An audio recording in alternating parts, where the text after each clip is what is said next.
কি নাম ছেলে? পরান তুলে কোথায় বাড়ি? বেল পাহাড়ি। কি আছে সেথা? দারিদ্রতা, কি আছে সেথা? দারিদ্রতা। আর কিছু নাই? খিদের বালাই পড়াশুনো? কেউ করি না।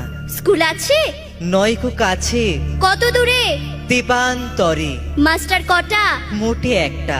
স্কুল চলে? গোলেমালে বাবা আছেন? স্বর্গে গেছেন। মা কোথায়? রোগ সজ্জায় সংসার চলে? ভিক্ষা পেলে থাকিস কোথায়? গাছের তলায়। ঝড় বাদলে? ভিজি জলে ডাক্তারখানা? একটাও না। অসুখ বিসুখ? সব ঝাড়ফুঁক। পূজা পার্বণ? শুধু শালবন। হিন্দু না বৌদ্ধ? জনযুদ্ধ। কেন হোলি? কি করে বলি? পুলিশ আসে? মাসে মাসে এসে কি করে? মারে ধরে, তারপরে? জেলেও পড়ে।